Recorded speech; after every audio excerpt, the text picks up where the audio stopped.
There's a historical relationship between mass surveillance on a population and the crushing of dissent of that population. Can you explain that?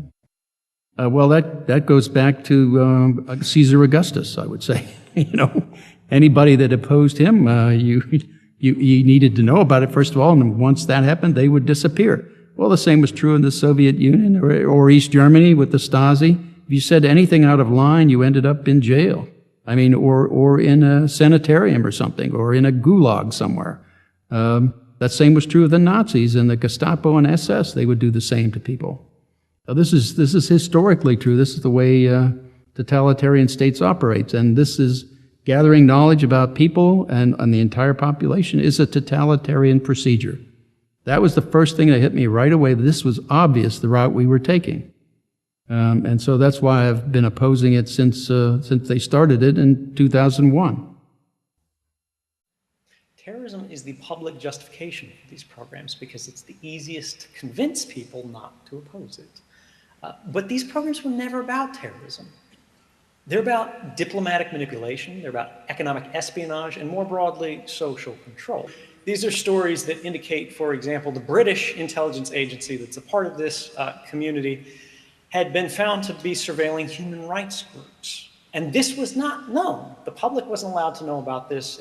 It couldn't be challenged in court until journalists revealed what was going on.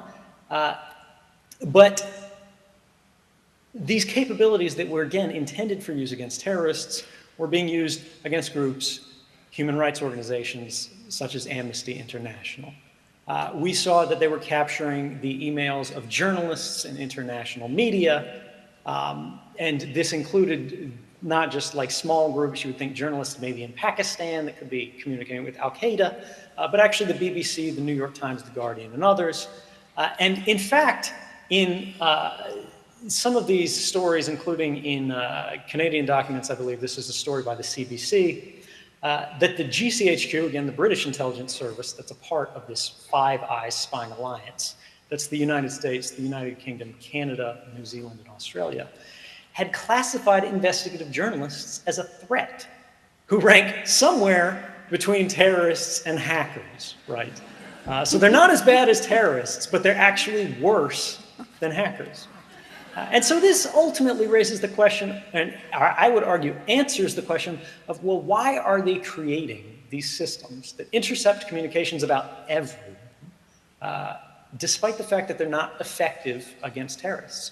Well, the answer is, when you create a haystack of human lives, a bucket that collects all of the records of all of your private activities, it's about power.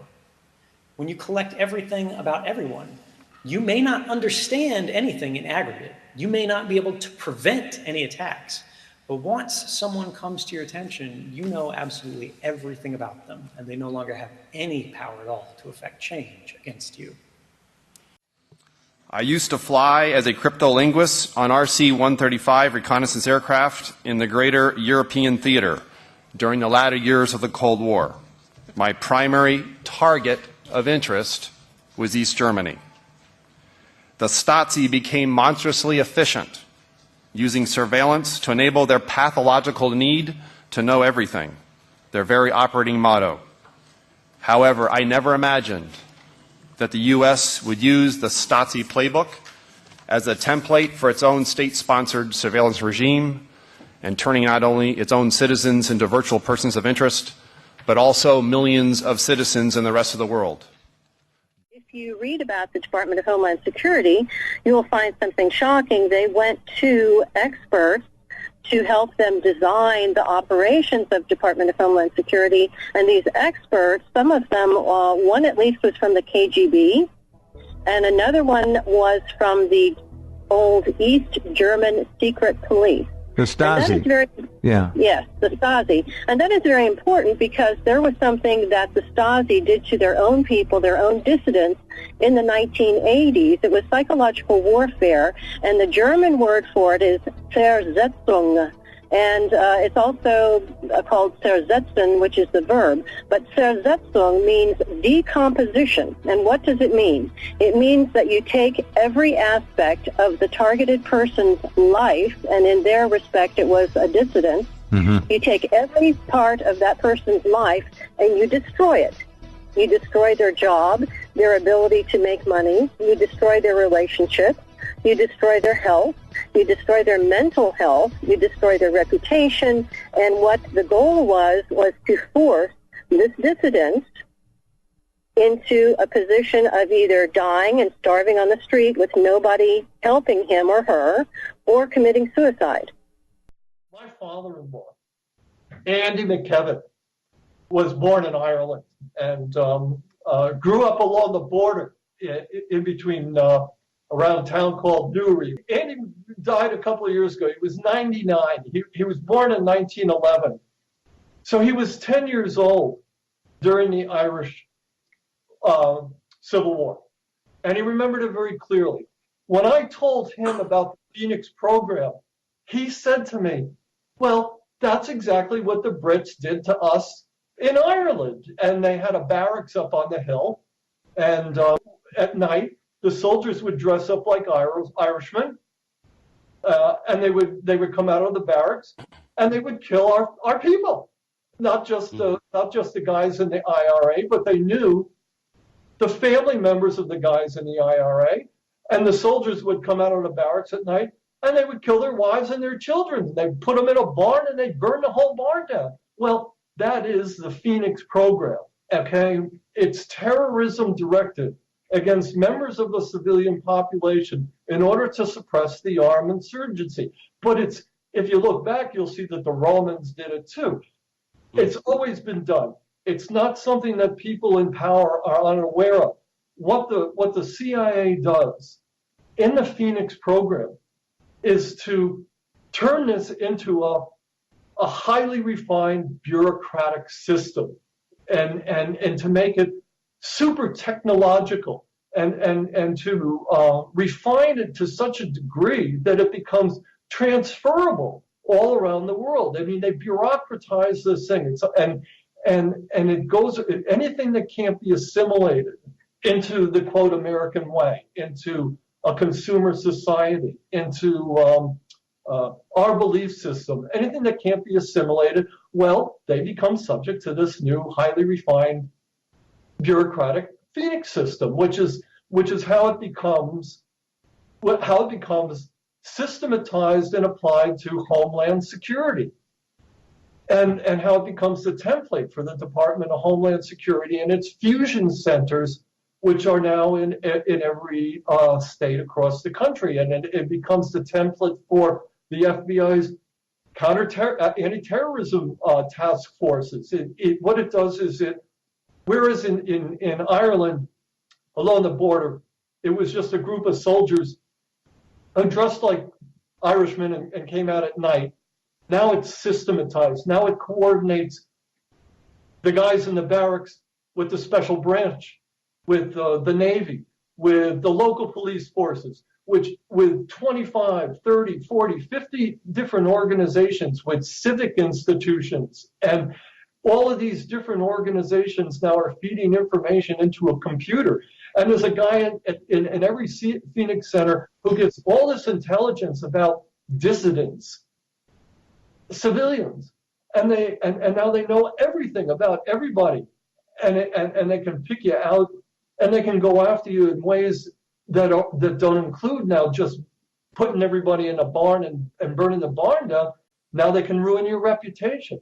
Now they can suppress you by putting your name in the newspaper as so-and-so was investigated for domestic terrorism, or so-and-so is part of a environmental group that's planning on attacking some corporation for fracking. You know, it's just become a highly refined bureaucratic process that coordinates every government agency and almost every civic institution that is interested in expelling anybody from the system who can't be assimilated because they're a dissenter.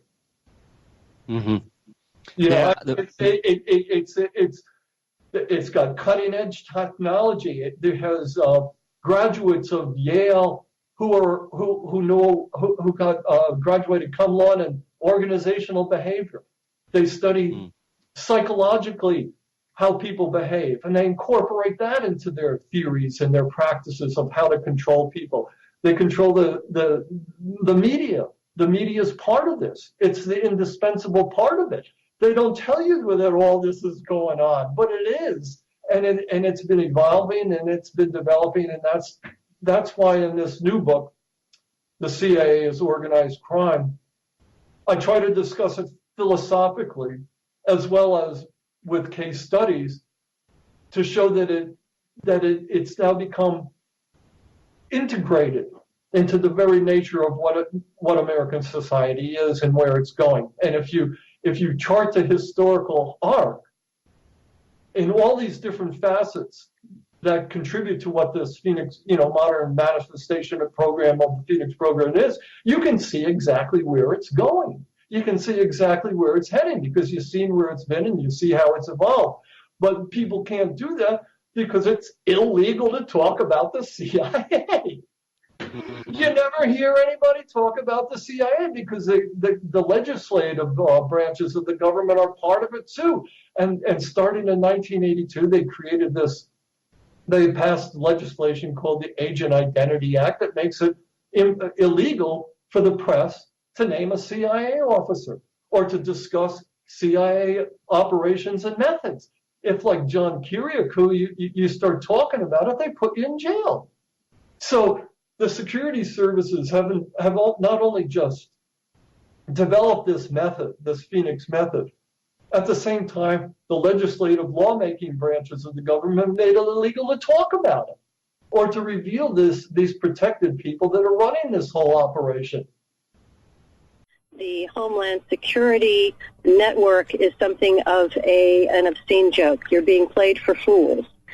Basically, there are thousands upon thousands of people on the terrorist watch list who are only there to bloat the list and to make you think that you're in danger. And under Bush, the FBI went to every single state it could and started something with their law enforcement agencies, a vigilante civilian group. They're supposed to be hyper-patriots.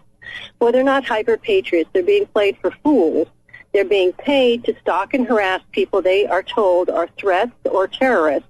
And in the vast majority of cases, these people are innocent, randomly chosen people to be thrown on the terrorist watch list. And very often they're whistleblowers or someone powerful has a personal vendetta against. And so these infraguard and other types of, excuse me for saying this, like the Soviets used to call the peasants, useful idiots, are helping destroy the lives of patriots and some of the nicest people and best people that we have. This whole national organization, you're calling it InfraGard. It's a bogus patriot militia that goes far beyond simple surveilling of people. It harms them. It breaks into their homes. And Karen Stewart is a victim. We'll call this, that's what's called gang stalking, okay? A gang of people, maybe 15 or 20 in her immediate community, in her town, will watch her or others, and she has never been formally charged with anything in a court of law about this. Many aren't. They're just doing what they think is the right thing to do, truly the right thing to do for the country.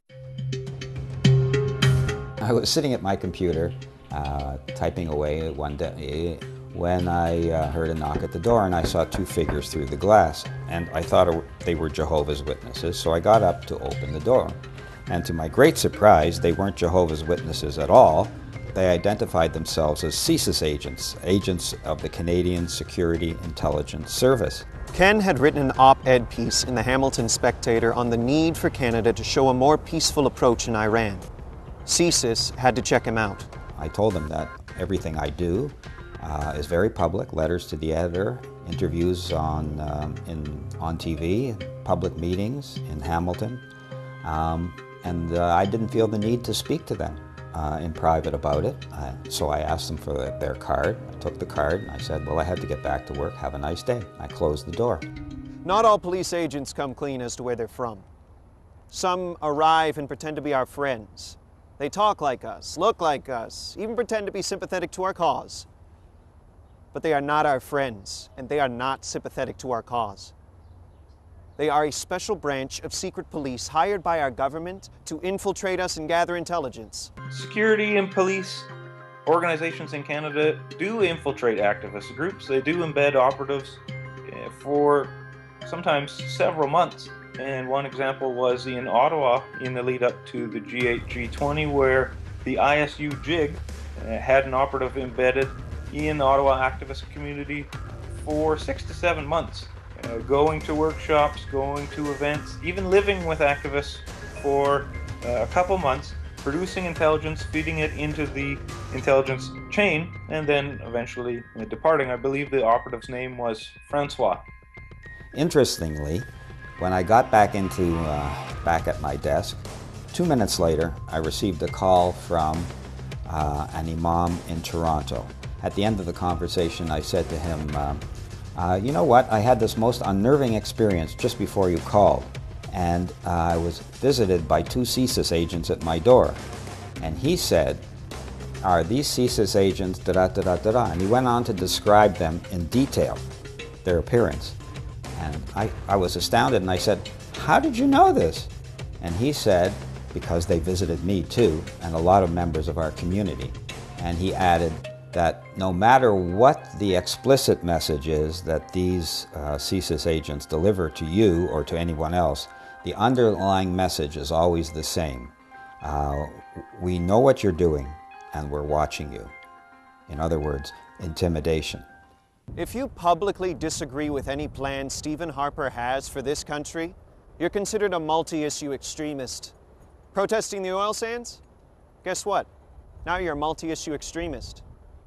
Protesting the government's lax environmental laws? Now you're a multi-issue extremist. Are you a First Nations activist? An anti-war activist? How about just someone who protests violence? You're considered a multi-issue extremist, and now the government has to keep a close eye on you, whether officially or in secret. At one point, the Vancouver police were feeding information into the intelligence chain, and persons who, this is their language, had mental disturbances or who were mentally disturbed were also being referred to as multi-issue extremists. So what's interesting about it is that it is so elastic. It can be used to refer to almost any form of dissent or activity that police and security agents refer to as suspicious or cause for concern. Counterintelligence Program was a series of secret FBI initiatives targeting activists, political, and minority groups.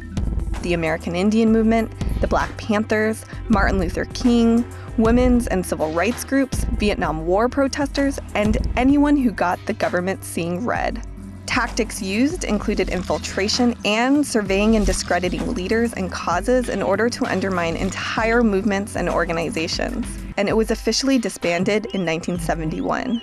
Though if you ask many activist groups and political dissidents, it still exists, just in another form. Many of you are engaged in organizing, right? Many of you are activists, and in many cases you go beyond simply personal activism to some form of organized activism.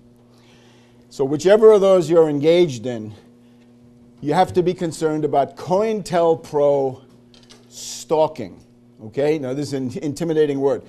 COINTELPRO, it wants to reach out to you, to harm you, reach out against you, and it also wants to destroy attempts at organization.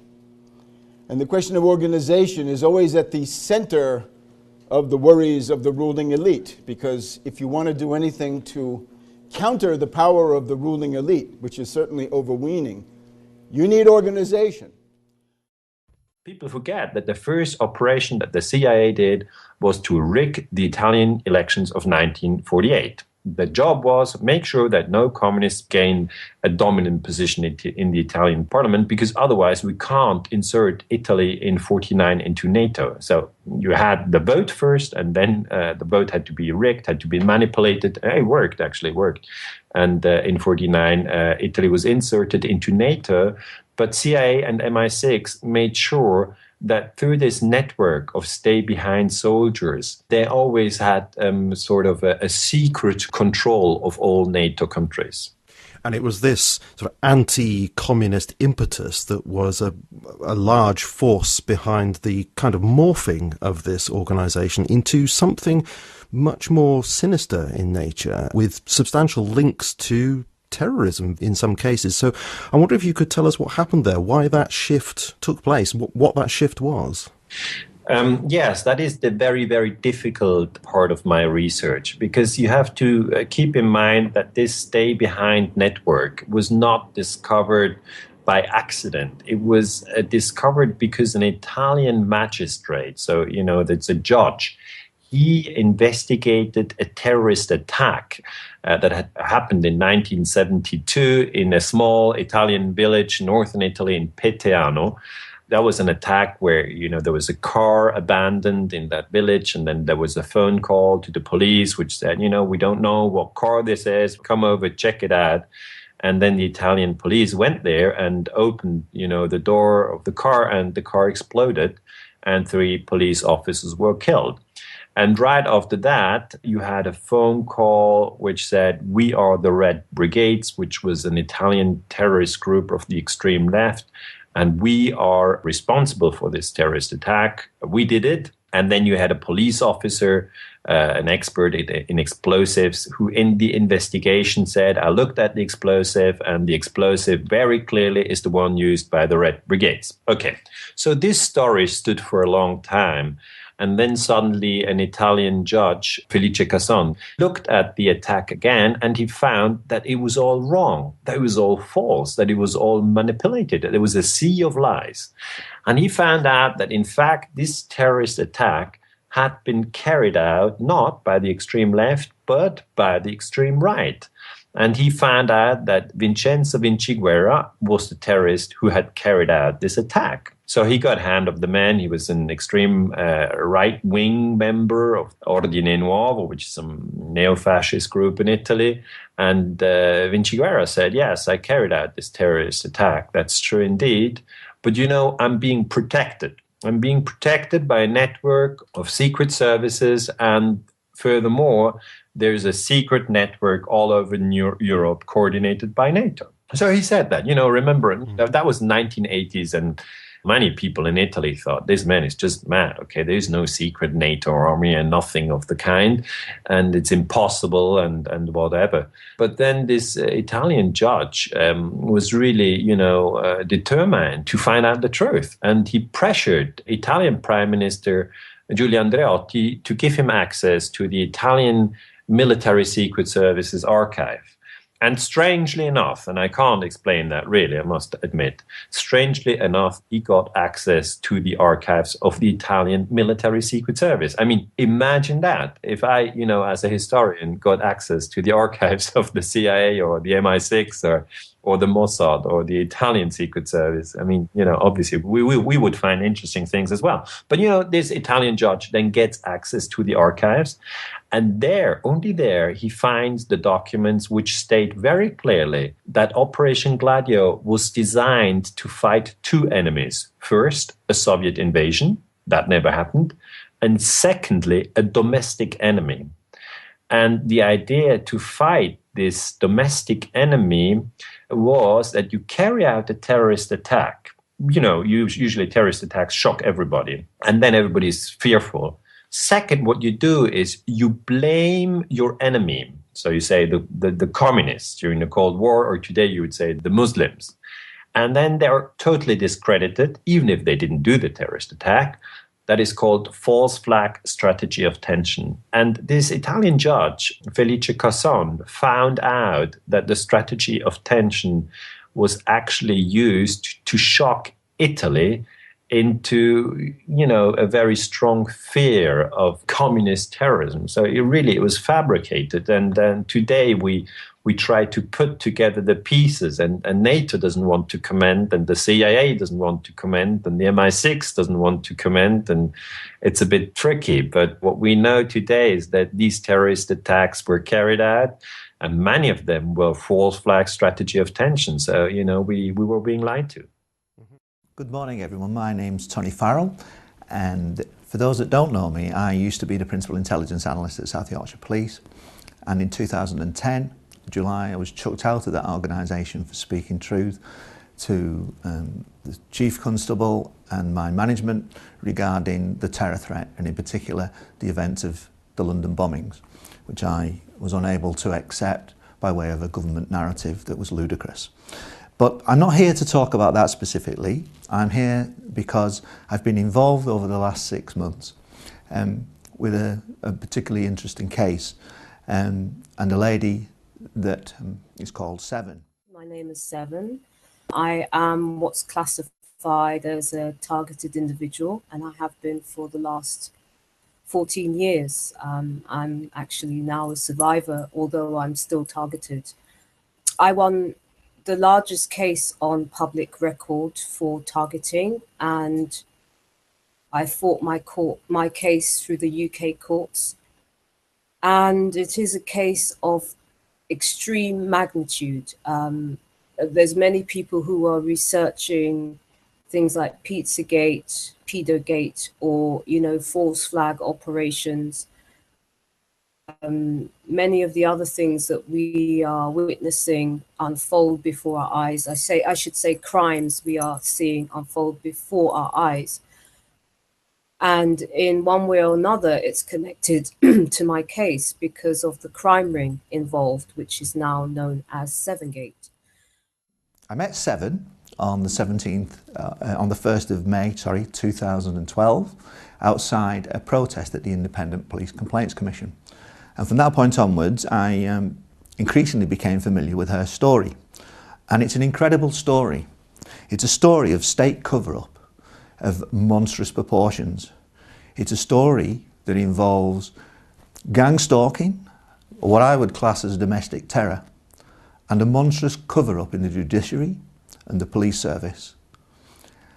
And it is really something that I believe has the potential to add insight into the events regarding the London bombings and the terror fear-mongering tactics that were perpetrated throughout July 2005 and all the subsequent cover-up of those monstrous atrocities. My research now on this has now come to an end, and I have produced, along with Seven, a joint report. I have taken a look at what was before the courts. I have taken a look as to what has happened since. I have stood back and examined the court process and everything that's happened in and around this case. And in this analysis, I am behaving as if I was the principal intelligence analyst and preparing information that I would be wanting to present to my chief constable. I am making strong inferences. I'm making inferences against named individuals and named organisations. Sadly, I'm making inferences about corrupt practice in organisations that have the responsibility for protecting us and for giving us justice. One of the reasons why I'm going public is because, I'm afraid to say, that the information that's available to me offers up compelling evidence that there is corruption within the police service, particularly in the Metropolitan Police, and widespread corruption in the judiciary. And the inferences I'm making will expose those elements. The appendices contain material that was in the courtroom, witness statements, compelling evidence, evidence that Judge Pumphrey in 2006 that can be verified by the audio tapes is on record as saying that Miss Seven, as a litigant in person, produces the best evidence that he has ever seen produced by a litigant in person. On a level of truth, he cannot doubt the truthfulness and the integrity of Miss Seven as she presented herself in a 3-day hearing. Now, unfortunately, that then subsequently did not bear any resemblance to the subsequent court order and judgment that came out that had the hallmarks of the defence barrister all over it.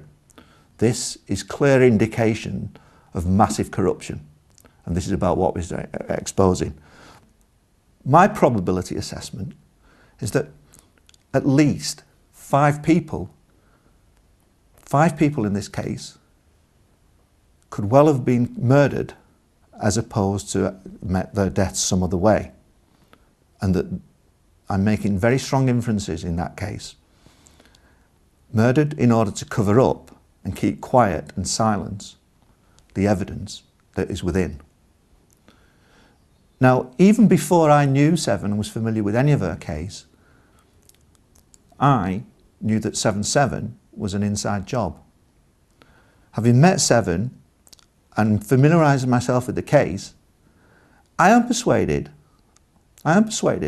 that her case gives fresh insight and a new dimension to what really may well have happened on the London bombings. And, for instance, on the 22nd of July 2005, the assassination of Jean-Charles de Menezes. A feature of this case, and it does have many unusual features, is the extent of the gang stalking that Miss Seven has endured over a prolonged period of time. Since meeting with Seven and since working with Seven on this report, I too have actually been first-hand witness to some, only a fraction, but to some of the kind of experiences that Seven has endured. And believe you me, I am astounded and staggered by how organised and how sick and putrid the whole thing is. Since being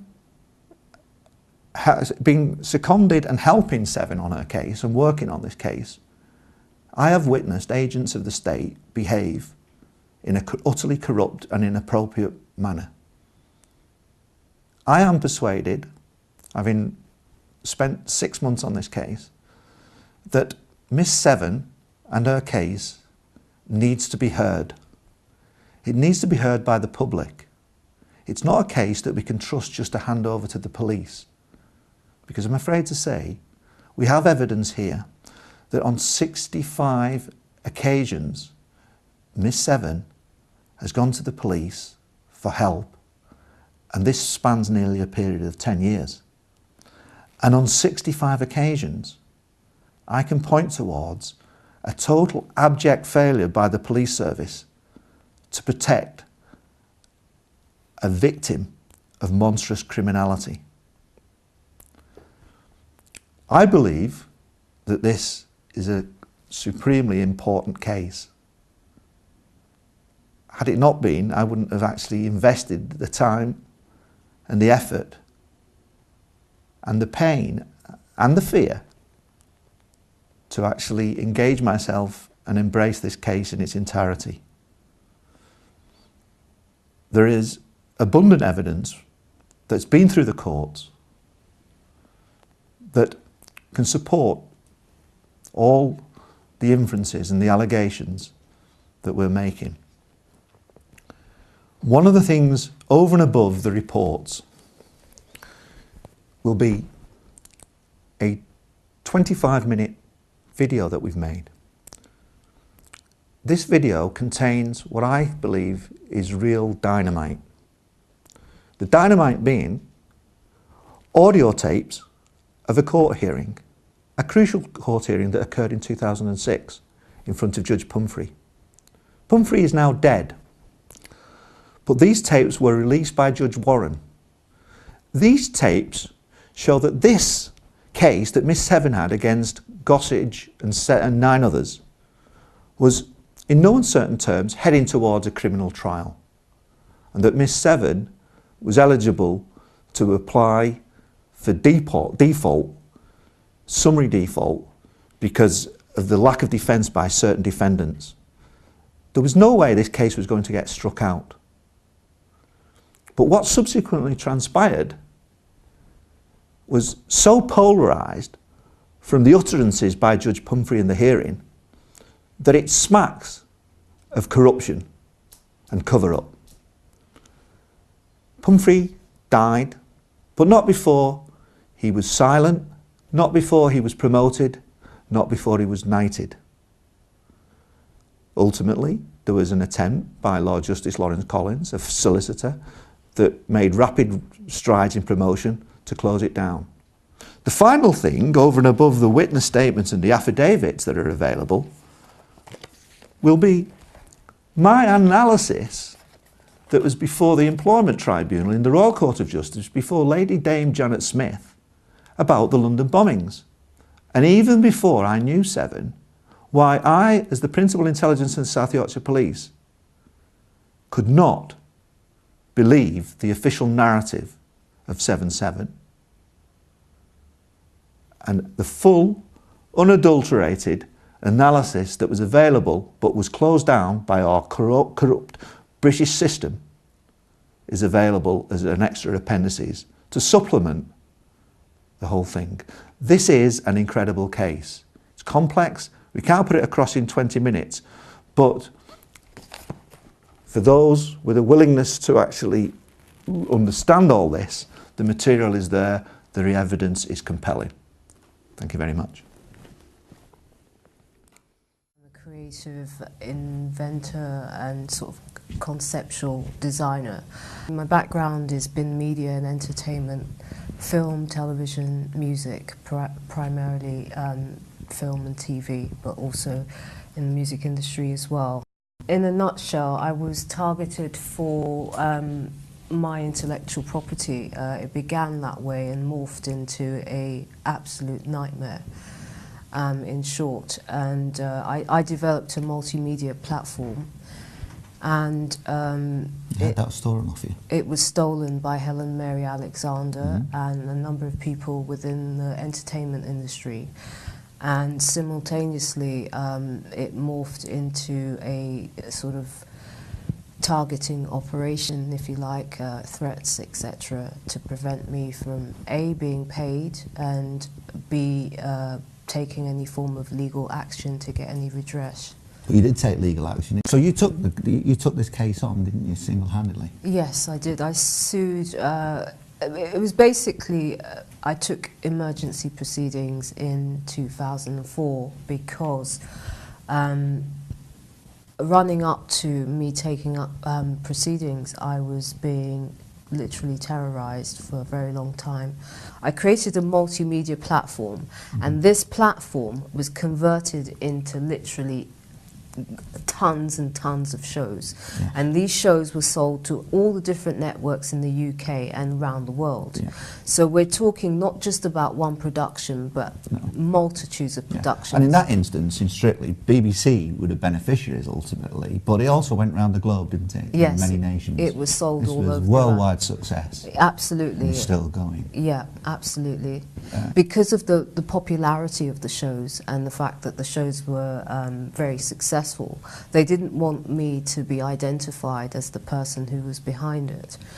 And to prevent me doing anything about the fact that they were deals being done for large amounts of money,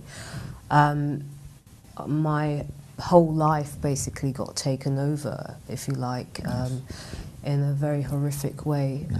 Phones were tapped, computers were hacked. I was, people were turning up at my house. So massive intimidation. Yes, while absolutely. you took them through the court process. Yes, I started being stalked everywhere. I started being threatened. I saw that my house was under surveillance 24 hours. There was surveillance vans outside my house. There were men that were tailing me down the street, making slit your throat signs. Some people might not be familiar with the term gang stalking or targeted individual. I'm what's called a targeted individual. As I said, I was targeted for my intellectual property. And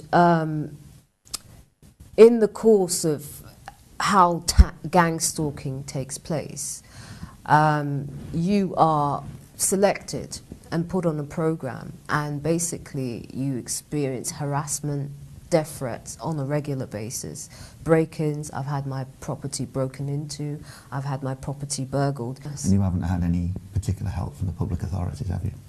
Basically, when you have a case like this, there is a conspiracy of silence around it. And all the departments that are involved in protecting people are either paid to keep quiet, or they're made to keep the whole thing quiet.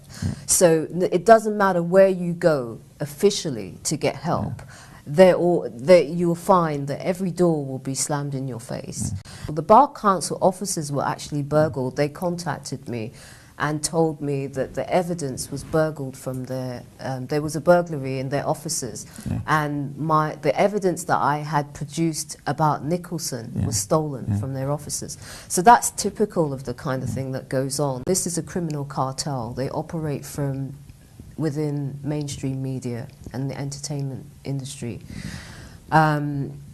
And they wield a great deal of power because they are notorious. They steal people's intellectual property. I'm by no means the only case of this. I've had people writing to me since my case has gone up and become sort of more known. I get other victims that come to me and talk to me about what's going on in the industry. Humphrey, when he realised what was the skullduggery going on, he was he made it very, very clear that he was going to convict people for perjury and contempt of court and, you know, all sorts of other things. Humphrey made it very clear that the proceedings, the case couldn't be struck out because the barrister was saying, you've got to get rid of this case. My client's reputations will be ruined if this comes out. You've got to get rid of it. And he said, under no uncertain terms, there's absolutely no way that that's going to happen. Mr. Nicholson, you can try if you like, but there won't be an awful lot of patience. So I think, to be quite frank with you, I mean, the answer whether the failure was intentional must be resolved in favour of Miss Saville. This case is about I'd have thought a year away from trial. Pardon me? This case is about a year away from trial. Would be my immediate reaction. If you allow this case now to proceed, it will result in, particularly if we're heading more towards trial and summary judgment from matters your Lordship has already said, it will result in hundreds of thousands of pounds of irrecoverable expense. It will result in a very long trial, if these 3 days are anything to be indicative of. It will result in a large number of very respectable witnesses being brought to give live evidence, who will be cross-examined by Miss Seven, and we have seen in extent what Miss Seven thinks of these witnesses as individuals, and the allegations which she has prepared to bring. You must understand, I mean, this is all very well, but if the action has a foundation which should not be struck out, all that becomes irrelevant, because it is an action with certain unhappy consequences for the participants. But there it is. It is not strikable. The fact that you have got a whole lot of people who don't want to lose is irrelevant. There are a number of deaths associated with this case. As I said, there's a massive cover-up around it, state kind of cover-up. Humphrey was found dead in 2007 in his apartment. Now, my court case was scheduled to happen in July of 2005. And all of a sudden, I saw the possibility of the trains being blown up at that same time. So I was literally panicking. So what I did was I gathered all my evidence, and I have so much of it. And I went to the Magistrates' Court, which is in an area called Marylebone in London. And I went and I asked to see a judge, and I was introduced to a court clerk called Charles Rees. I was in tears. I went with my evidence and I showed him exactly what was going on. I said, there is a national security issue. Human lives are in danger. There is a cartel, a criminal cartel, and they're committing crimes, they're perpetrating crimes. I said, I want to put an injunction against them. I showed him that I had taken proceedings against them. I showed him this, that my case had been lodged within the High Court and it was scheduled. I told him all the people involved. I showed him evidence that they were committing these crimes in real time and that there was a very real threat to actually for them to blow up the trains. Now this man was winded, and I'd be absolutely frank with you. He believed everything I said. He went white like a sheet because evidence doesn't lie. I showed him hard evidence. I showed him all of the stuff that was going on, that my work had been stolen, and there was a mass racketeering, international racketeering operation underway, and this court case was about to explode everything into the public. There were obviously fixers, government figures, they had police officers, because when I was going to Paddington police station, we were being told that the CID would come, and they never came. And I mean, there's over 65 police reports. We've got the crime files, and you'll see that they had police officers that were rubbing out evidence. They were covering up evidence. Every crime file that was logged in of burglaries and the things that were being taken, the death threats, all of it was being scrubbed out. They had people, and this Sergeant Stallard, he was involved in this. And a key thing is that Paddington Green Police Station is the main terror branch for the UK. And this is where this man was operating. So he knew what was going on with these criminals. And so hence the reason why when I went to that police station to put injunctions for them to take action, they didn't. They wouldn't help me at all. So I told this Mr. Charles Rees all this, and he said, okay, these are your options. He said you could either take action against the police to make them take action against the criminal cartel, or I could take action against the courts to make the courts take action against the police to stop the cartel. Now, this was about the 10th of June, 2005. And I said to him, I've got a court case which is massive in July of 2005. There's no way I'm going to mount proceedings against the police and the courts in that time as well. I just can't do it. I said, you've got to give me an injunction for public safety. He said, well, those are the only ways that I would be able to physically, restrain these people at this stage until I went into court and they saw my evidence and all the rest of it. So I was winded. I was floored. I mean, can you imagine knowing that people are going to be murdered potentially on the trains? You know this. You're a nobody. In the scheme of things, you're just an ant, and you have limited resources. This is a massive machine. These are psychopaths. These are Satanists. These are a cult with, backup and a network, and you're just one person. And on the other hand, you have on your shoulders the potential that people are going to be killed.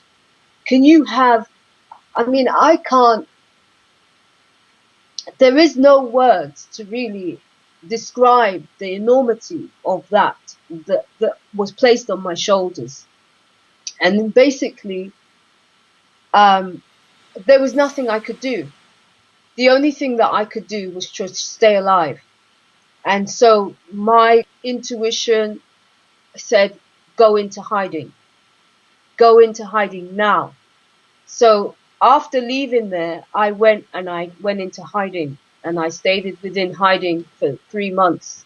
So actually the bombings took place while I was in hiding. Here, the judge refers to that.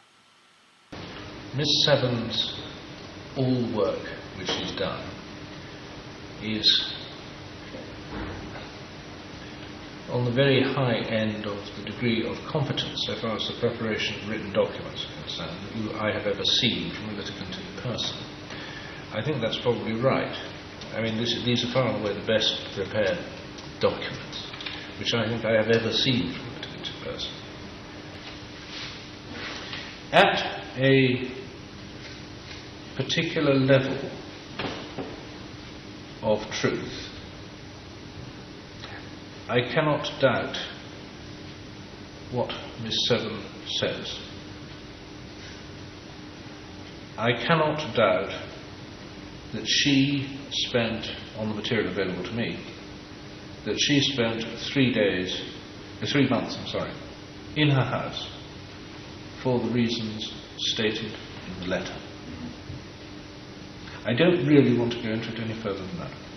He said, I cannot doubt what Miss Seven says has happened to her, and that she had to remain in a house. First he said for 3 days, then he said, no, sorry, for 3 months, for the reasons that she said had happened to her. And then he says, I don't want to go more into it than that. He doesn't want to say that he knows that they killed these people and that they were behind the London bombings. But what he's saying here, this is profound. This judge is putting his life on the line and saying that a particular level of truth, he cannot doubt what I have said has happened to me, because it's facts. That judge read every single paper. He knew my case inside out, and it's a massive case. It really is. There's evidence against every single defendant and their corporations, you know. And I had to, you know, you don't make allegations like I'm making unless you can substantiate them.